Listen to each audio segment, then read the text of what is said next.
Hi everyone. Okay, I'm in a neighborhood, so I can turn this on for now.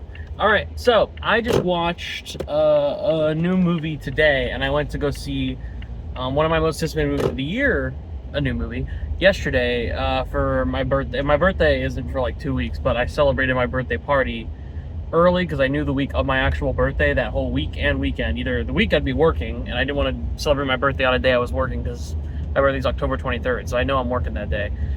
And then the weekend, I would be, I got like so much shit. On that Friday, I have like the Renton Link thing to go to at Alamo Draft House. That Saturday, I believe I'm going out with friends, possibly to Six Flags. And then that Sunday is Dismember the Alamo, which me and my buddy Noah went to the past 2 years. This year, I think I'm going to review all the movies I saw there and talk about that experience because it's a fun experience every year, and I'm just so curious what they're going to throw at us. Both years I went, when I went the first year, I had seen one movie before out of the 4 movies they played for us, and then the second year I'd also only seen one movie before, which was Boo 2 Medea Halloween. They threw that at us as like a fucking troll kind of thing, because they've been making that joke for years. I don't think they'd play Boo 2 Medea Halloween. That's not the point though, but do expect a video on that coming later. But one thing I wanted to talk about really quick as well is I haven't been making a lot of videos once again. Yeah, I'm like lazy on that shit. It's because I always go like, oh, the easiest time to make videos is when you're sitting in your car. Because like when you have time to drive and you're doing nothing else but focusing on the road, it's good to give out your thoughts like if you were talking to your friends, and I'm talking to people, so it's easier to just talk while I'm, talking and preparing for something. It's as simple as that. So the basic idea of what I'm trying to say is I want to do more videos at home, and I realized I could start doing those on Sundays. Right now it's not a Sunday, it is a Saturday night, but I was like, this is probably going to be one of my, not last videos in the car. Sometimes when I just like don't give a fuck too much to talk about a movie, I'll talk about it in the car. These are 2 movies I actually do really want to talk about, but I have the time, and one of them I've had now a day and a half to sit on, and I've seen twice, and this other one I just saw for the first time. It's a simpler film, so I feel like I can just kind of give my thoughts on that one. But yeah, starting on Sundays is probably when I'm going to record like a video or 2 of stuff that I really want to talk about that week, so I can start working on it, uploading it. Otherwise, it's just like, it's in the car, and then I get lazy, and then I just forget to upload it and shit. But I want to be like a little consistent with what I do, because I do want to discuss films. There's so much I want to say about films, and me just sitting here fucking doing jack shit and not uploading is like kind of weird. And then having like a video like, oh, but like I haven't done a video in 3 weeks, but oh, here's a random review for fucking, I don't know, Piece by Piece, the Pharrell Lego documentary. Yeah, you skipped all these other films you really wanted to talk about. Like, shit, I was going to do a video on The Substance, but now I feel like it's, like, too late, and I'm way past that. Would it be weird to discuss The Substance? I actually do plan on still discussing it, is what I'm trying to say, but it's been weeks since. And I also want to... I did do a South by Southwest video ranking all the movies, and a movie I saw there was It's What's Inside, was maybe my favorite movie of that fest when I saw it, and I cannot fucking wait to just gush about that in spoilers now that that film is out, so I need to do a video on that too. It's like stuff that's already been passed though. It's What's Inside is now like what, 8 days it came out ago, so I already feel like I'm behind on doing a video on that. It's like, not that I need to be in the popularity of reviewing the movie at the time it comes out. I'm not like a big critic, but I just personally feel like I'm behind, Anyways, sorry for that fucking like 3-minute rant on stuff, but I am here to discuss 2 movies, being Piece by Piece and Terrifier 3, and I figured that I would start with Piece by Piece because I don't have a ton to say about it. I went into Piece by Piece, seeing the trailer going, that looks cute. Like, in theory, it's just a documentary about Pharrell and his rise in music and producing and working on film and fashion, and just about his life growing up, told through Legos. Like that's just essentially what it is, and it's exactly how it's played. It's not really meant to be anything beyond that, but I found it to be so charming already. In my head I go, if this was not Lego animated and visually this creative, this would be still a damn good, solid, like, it's one of those documentaries you watch and be like, 7 out of 10, like the baseline of like a good movie and a good documentary. It's got it tells his life story pretty well. You got some funny interviews, a few decent clips. It gets a little heartwarming and emotional. It's framed very well. I could imagine it being one of those documentaries like on Netflix, kind of like the Kanye related one, where the images like pop up. It's got some really cool editing decisions, but now, into its added benefit, this movie is just, I think, a little bit better because of the Lego animation. As Pharrell says at the beginning of the movie, he's like, I feel like I can express myself more the creativity, the weirdness inside me if I have it with Legos. There's so much creative stuff to be built through that and show off different things. And it is really cool. Like, they show recreations of music videos done in the Lego form. They show his life story building up with Legos. There's a lot of cool space and underwater related visuals with it. The way that it like models and recreates actual artists and celebrities and producers and family members that we know related or from Pharrell's life is pretty cool. Like, it's cool to see a Kendrick Lamar fucking rap video, but it's created in Lego form. Like, and see Kendrick Lamar in Lego form talking about it. It's like, it's fun. It makes for a really good time. I didn't think it was really going to be anything. I was expecting to leave like, that was cute and forgettable.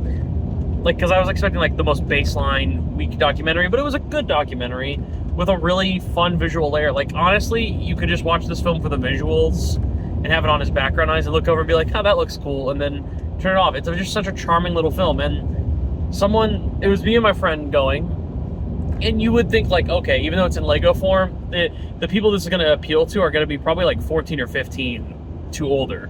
Anywhere from like 15 to like 40-year-olds who really fuck with Pharrell. So like, probably more in the adult age or my age, like 21 to 22 kind of range. And that would be true. I do think that is definitely like a big part of the element here, is that would appeal more to like an actual adult. But in like other ways, it's like it could appeal to children. I think the kids in the back, I don't even know if all of them know Pharrell and know his life story. There was like 7 or 8-year-olds, like their dad, it looked like, brought a bunch of them to come see this movie, and I'm like, I heard them laughing a few times. They sat through the movie, they didn't talk. I assumed that they were like pretty focused and locked in on the film and were having a good time. I mean, it's kind of a simple film like that. I think it works for kids and it works for adults. It is simply just a documentary with a slight narrative added to it with Lego form, and it's all done in Legos in general, and I think that's great. I mean, there's some even funny visual gags, like instead of having like Snoop Dogg smoke weed because he's in the film, they have a guy walking from the corner, like a Lego mini guy, that just has a can of smoke that says PG spray on it, because, can't have weed, so you have to make it PG. Oh, let's just spray PG spray, and it knows the room is filled with smoke. But for all the adults in there, it's like, haha, I get it, it's weed, like, that's funny. So, like, it's a pretty clever thing. I think there's a lot of funny, like, little gags and visuals like that make this, like, a really notch above something lame. And that's probably why it's getting good reviews. Will it be nominated for Best Documentary? I don't really know many of the documentaries this year that are getting buzz and shit. So maybe it will be. Maybe this could be, like, a surprise one. It's definitely not, like, an animated film feature. I don't think it'll get nominated for that, even though it technically could qualify. But it's a damn good film. I found myself very entertained. If I ever, like, really wanted to relive it, I could see myself rewatching this down the line, or a good background noise movie. I found this really charming. And I would stick with that. I would say it's like a 7.5 out of 10. I think I rated it a 3, or I rated it like a 4 out of 5 on Letterboxd. It's like on the lower end. So, like, if I was to rate it, I was between a 3.5 and a 4, and I was like, I really did have fun with this. This was delightful. I'm glad that I actually went to go see this and didn't just, like, completely skip out on it. It was charming. It was fun.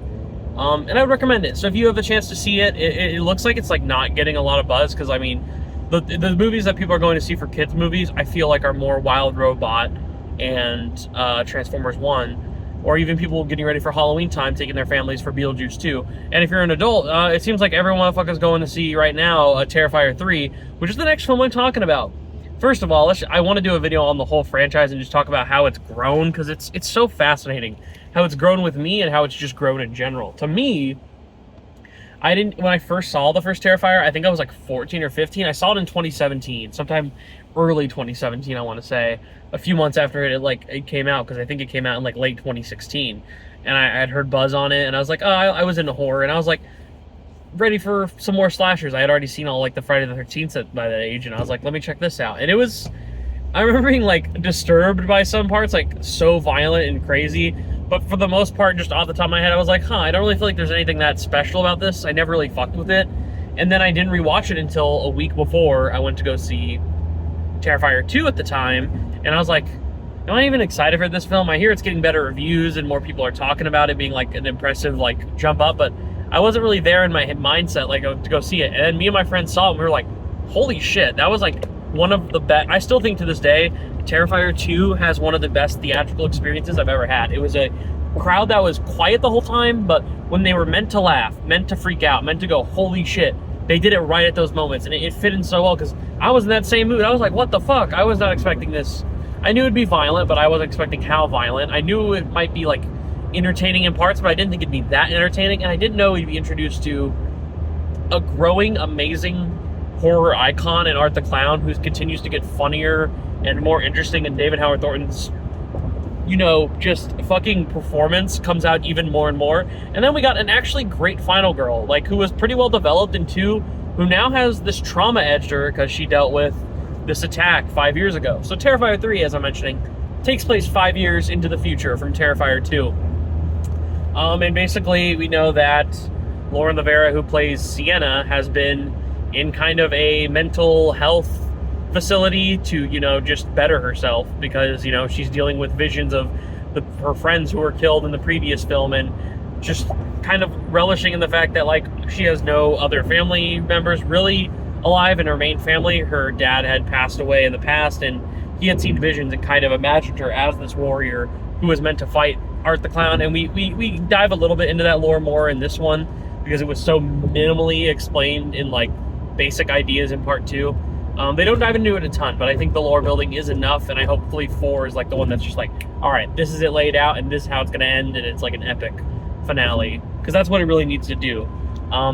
But yeah, we basically see her grow in this one, and now that she's in this mental facility, she gets to go, she's been doing good apparently, so she gets to go stay with her aunt and uncle for the holidays, and she'll get to see her brother again. And as we find out later in the film, her brother is also, who now is in college, has also been dealing with a lot of mental health issues, and it's like kind of this like really just sad film. Whenever you know Art the Clown, you're like, this should be sad because he's killing people that are kind of likable and brutally killing them, but those scenes are fun and energetic and like, holy shit, that's what brings like the tension out.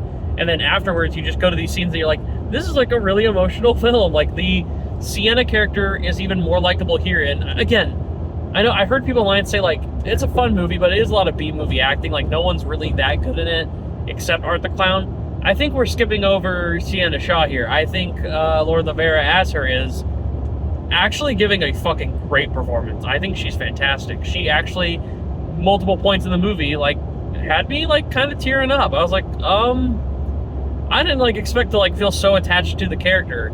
I think it's handled even better than like Laurie Strode in the Halloween movies dealing with her trauma from the past experiences she has with Michael Myers. I think it's like even stronger than that, or stronger than other final girls who get to go on for multiple films, you know? And that was something that I like really enjoyed. I like actually, but like genuinely like trying to highlight the qualities of the film, I think that there's so much impressive about it. It's just crazy that we went from like a $25,000-$30,000 film to a $250,000 film to now a $2.5+ million film. We're like, this is like a genuine film. Like, holy shit, like fucking Blumhouse has produced cheaper movies than this and made a lot of money. And it's awesome to see this movie just blowing up. I'm hearing it's going to make a ton this weekend, and as it should. It looks really gorgeous. Like, on an impressive level, I thought Terrifier 2 was a nice looking film. You can still feel like kind of the cheap sets. You don't feel that here though. This film is very colorful. It's like very nice looking, the grainy qualities of it. It feels like you're watching a late 70s, early 80s, like grindhouse Christmas movie. Something in the Black Christmas vein almost is how it looks, with the bright colors popping out of this really dark aesthetic, almost like kind of a gothic film grainy layer, you know, and it just looks really nice. And on top of that, I think it's got a lot of good performances. There are some weak performances here and there. Not every actor's like amazing, but I would say that the younger daughter, Gabby, of the aunt and uncle, she was really good. I liked her relationship with Sienna. Elliot, who played Jonathan the first film, I thought he was okay in that, and I think he's still like pretty solid here.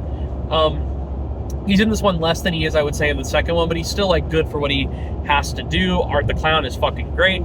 The actress who plays Vicky is fucking great. I think it's been Vicky, the same person who played her all the way from the first film. I think she's still in that role. And I thought the aunt and uncle were like solid actors. I think for the most part, though, I was impressed by the story. I think that it was impressive that he managed to... He basically, Damien Leone in this one, compared to the second one, I was like, it's a bunch of setup with no explanation to that setup. It's just kind of ideas, and like you can kind of build your understanding into it and go your own way. And in 3, it does the same thing. It kind of just tells you the same stuff you knew, but like rather than like telling you like, oh, her dad created this character for her as a warrior, you actually show the dad creating the character as a warrior. We show imagery of different things that happen. We kind of explain that, how possession works and how Vicky is a demon and how she rebirthed art. They don't 100% go into detail. Instead, it kind of asks more questions, but it does give a layer to what was basically set up in 2. So it's kind of redoing part 2 in a more epic and visual and conclusive like narrative. Like it feels like it's building to something conclusive the way this film starts, and especially how it ends. It ends on a cliffhanger, and it feels like it was a cliffhanger that was meant to happen. It doesn't feel like, oh, good, they have to drag this one out for another movie. It's more like, no, I get why they couldn't all tell this in one singular fucking story. Because a lot of people's issues with part 2 is it's too long. I still think this one's a little too long, but not by much. Like compared to the first one where I was like, this feels like 25 minutes could be shut off. The final act and like the dream sequence, like the 2 dream sequences, they're good, but they could be cut down by a couple of minutes each. This one, it feels like, honestly, it feels like the 3rd act goes in so fast. Like the first 2 acts take its time really, really carefully with what it's doing, and then that 3rd act is like quick as fuck. I could see like a little bit of maybe the first act being cut down. The first like 20 minutes of the movie, there's like no Sienna almost. It is like Art the Clown setup, cutting back to showing how the clown's body got there, how he got rebirthed, showing the Chris Jericho scene and from the end credit scene of part 2 and expanding on that. I could see that being like cut down, that whole entire 20 minutes, and a couple of other ideas here and there shortened to make this maybe like, I don't know, an hour 55, because it's 2 hours and 5 minutes.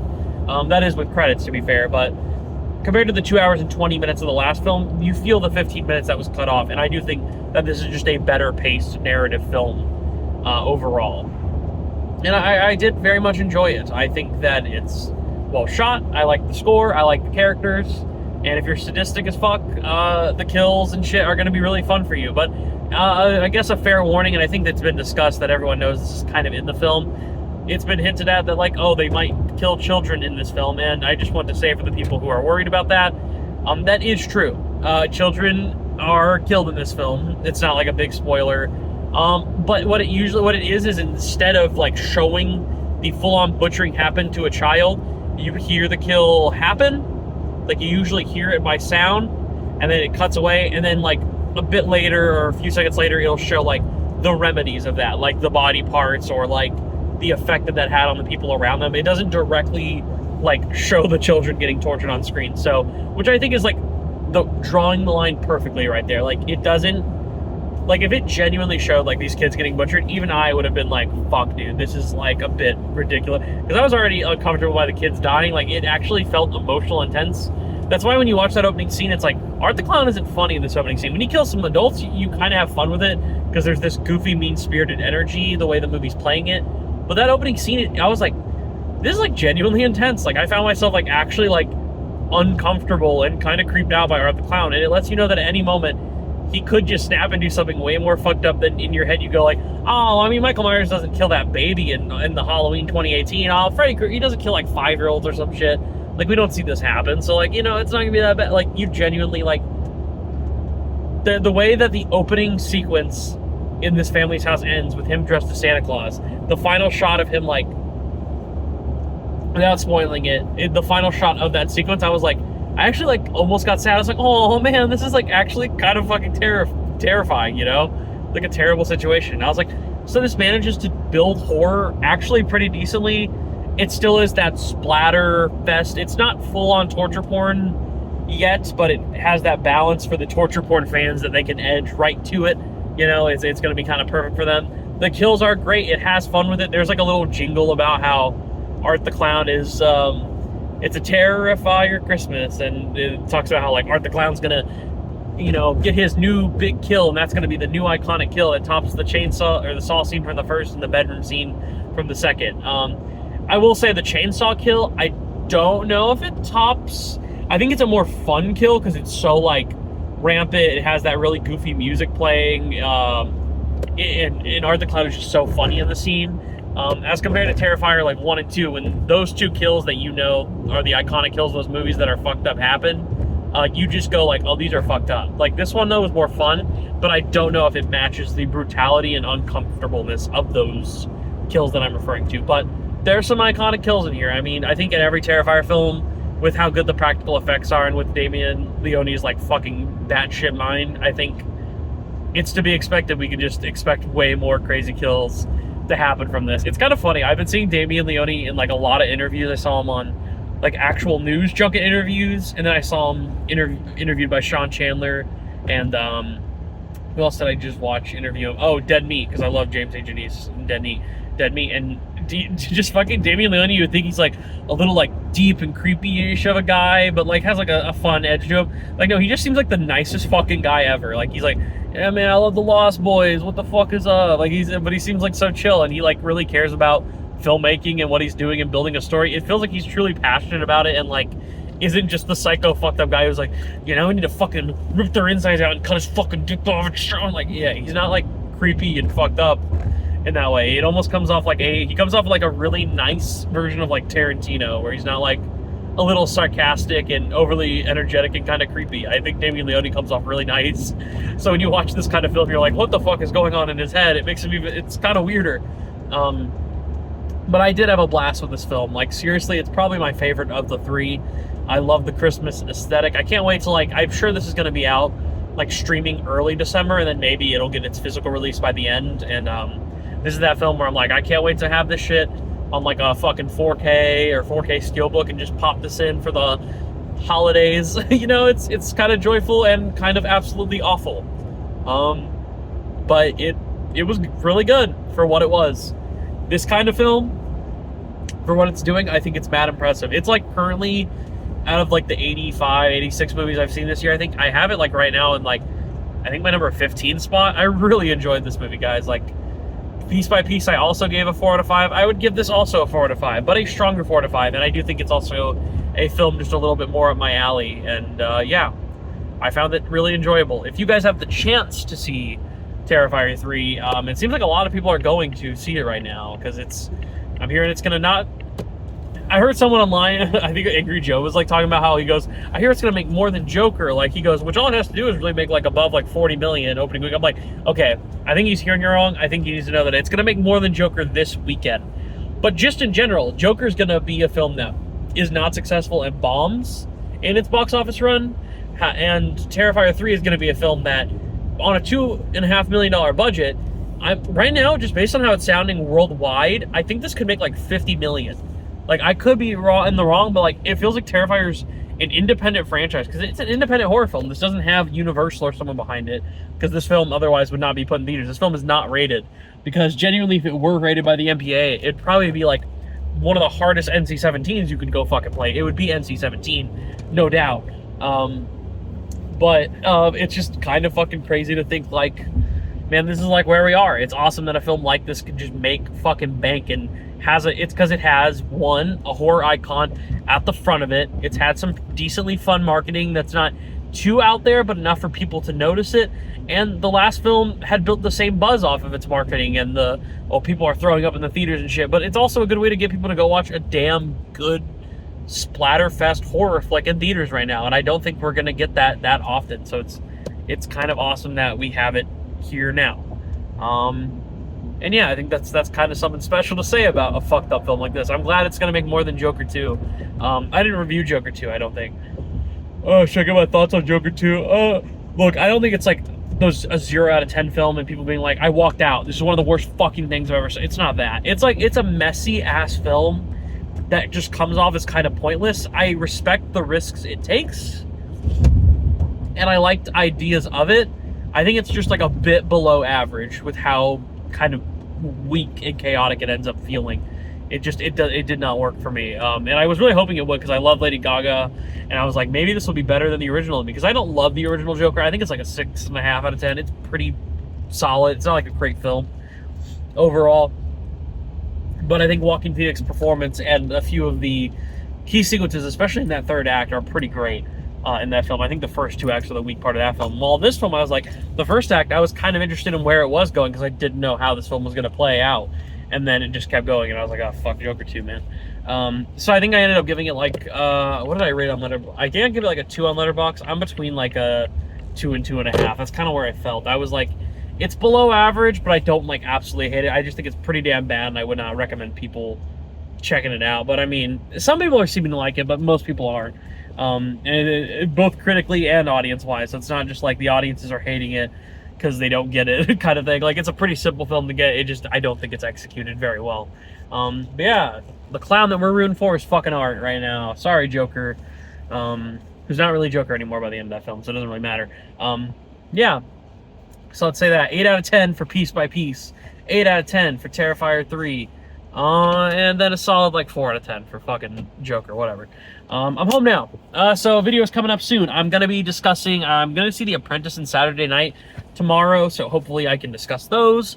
I'm looking forward to Dismember the Alamo, doing a video on that. I'm gonna be doing movies I recommend for Halloween. I'm gonna rank the VHS films. I gotta do that. I still gotta do people's top 5 lists. I have a fuckload to talk about. I want to talk about The Substance and It's What's Inside. There's stuff I want to talk about, so, you know.